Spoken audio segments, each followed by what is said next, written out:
புலம்பல் 2ஆம் அதிகாரம். ஐயோ, ஆண்டவர் தமது கோபத்தில் சீயோன் குமாரத்தியை மந்தாரத்தினால் மூடினார். அவர் தமது கோபத்தின் நாளிலே தமது பாத பீடத்தை நினையாமல் இஸ்ரவேலின் மகிமையை வானத்திலிருந்து தரையிலே விழத்தள்ளினார். ஆண்டவர் தப்ப விடாமல் யாக்கோபின் வாசஸ்தலங்களை எல்லாம் விழுங்கினார். அவர் யூதா குமாரத்தியின் அரண்களை எல்லாம் தமது சினத்திலே இடித்து தரையோடு தரையாக்கி போட்டார். ராஜ்யத்தையும் அதன் பிரபுக்களையும் பரிசுத்த குறைச்சலாக்கினார். அவர் தமது உக்கிர கோபத்திலே இஸ்ரவேலின் கொம்பு முழுவதையும் வெட்டி போட்டார். சத்துருவுக்கு முன்பாக அவர் தமது வலது கரத்தை பின்னாக திருப்பி சுற்றிலும் இருப்பதை பட்சிக்கிற அக்கினியை ஜிவாலையை போல் யாக்கோவுக்கு விரோதமாக எரித்தார். பகைஞனைப் போல் தம்முடைய வில்லை நாணேற்றினார். சத்ருவைப் போல் தம்முடைய வலது கரத்தை நீட்டி நின்று கண்ணுக்கு இன்பமானதையெல்லாம் அழித்து போட்டார். சீயோன் குமார்த்தியின் கூடாரத்திலே தம்முடைய உக்கரத்தை அக்னியைப் போல் சொரிய பண்ணினார். ஆண்டவர் பகைஞன் போலானார். இஸ்ரவேலை விழுங்கினார். அதன் அரண்மனையெல்லாம் விழுங்கினார். அதன் அரண்களை அழித்து யூதா குமாரத்திக்கு மிகுந்த துக்கிப்பையும் சலிப்பையும் உண்டாக்கினார். தோட்டத்தின் வேலியைப் போல இருந்த தம்முடைய வேலையை பலவந்தமாய் பிடுங்கி போட்டார். சபை கூடுகிற தம்முடைய ஸ்தலங்களை அளித்தார். கர்த்தர் சியோனிலே பண்டிகையையும் ஓய்வு நாளையும் மறக்க பண்ணி தமது உக்கிரமான கோபத்தில் ராஜாவையும் ஆசாரியனையும் புறக்கணித்து விட்டார். ஆண்டவர் தமது பலிபீடத்தை ஒழித்து விட்டார்.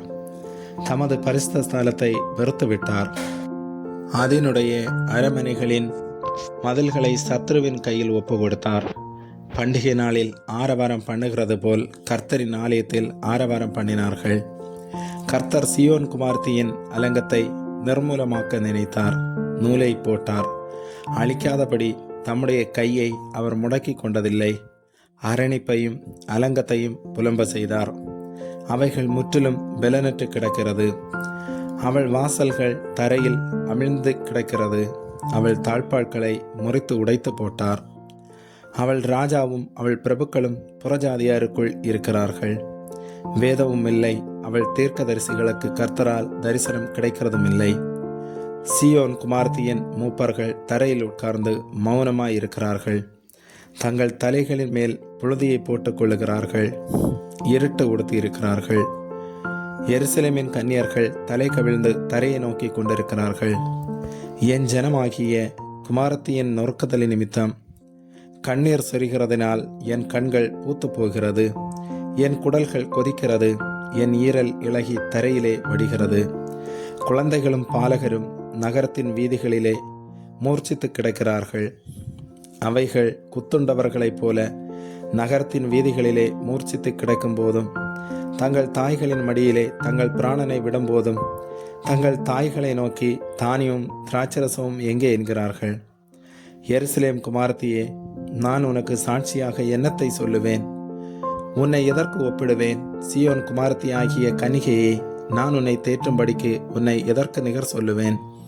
உன் காயம் சமுத்திரத்தைப் போல் பெரிதாயிருக்கிறதே. உன்னை குணமாக்குகிறவன் யார்?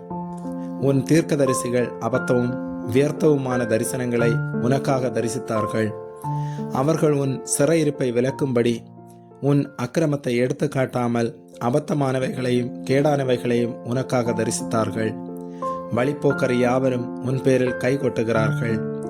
எருசலேம் குமார்த்தியின் பேரில் ஈசர் போட்டு தங்கள் தலைகளை துலுக்கி பூரண வடிவும் சர்வ பூமியின் மகிழ்ச்சியுமான நகரம் இதுதானா என்கிறார்கள். உன் பகைஞர் எல்லாரும் உன் பேரில் தங்கள் வாயை திறக்கிறார்கள்.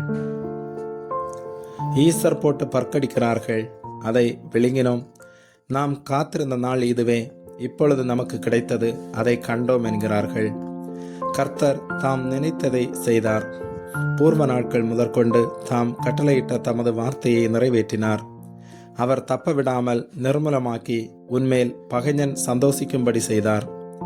உன் சத்துருக்களின் கொம்பை உயர்த்தினார். அவர்கள் இருதயம் ஆண்டவரை நோக்கி கூப்பிடுகிறது. சீயோன் குமார்த்தியின் மதிலே இரவும் பகலும் நதி அளவு கண்ணீர் விடு. ஓய்ந்திராதே. உன் கண்ணின் கருப்பு விழி சும்மா இருக்க விட்டாதே. எழுந்திரு. ராத்திரியிலே முதற் சாமத்தில் கூப்பிடு. ஆண்டவரின் சமூகத்தில் உன் இருதயத்தை தண்ணீரை போல ஊற்றிவிடு. எல்லா தெருக்களின் முனையிலும் பசியினால் மூர்ச்சித்து போகிற உன் குழந்தைகளின் பிராணனுக்காக உன் கைகளை அவரிடத்துக்கு ஏறிடு. கர்த்தாவே, யாருக்கு இந்த பிரகாரமாக செய்தீர் என்று நோக்கி பாரும். ஸ்திரீகள் கை குழந்தைகளாகிய தங்கள் கற்பக்கனியை தின்ன வேண்டுமோ? ஆண்டவருடைய பரிசுத்த ஸ்தலத்தில் ஆசாரியனும் தீர்க்கதரிசியும் கொலை செய்யப்பட வேண்டுமோ? இளைஞனும் முதிர் வயது உள்ளவனும் தெருக்களில் தரையிலே கிடக்கிறார்கள். என் கன்னிகைகளும் என் வாலிபரும் பட்டயத்தால் விழுந்தார்கள். உமது கோபத்தின் நாளிலே வெட்டி அவர்களை தப்பவிடாமல் கொன்று போட்டீர். பண்டிகை நாளில் கும்புகளை வரவழைப்பது போல் சுற்றிலுமிருந்து எனக்கு திகில்களை வரவழைத்தீர். கர்த்தருடைய கோபத்தின் நாளிலே தப்பினவனும் மீதியானவனும் இல்லை. நான் கைகளில் ஏந்தி வளர்த்தவர்களை என் பகைஞன் நாசம் பண்ணினான். ஆமேன்.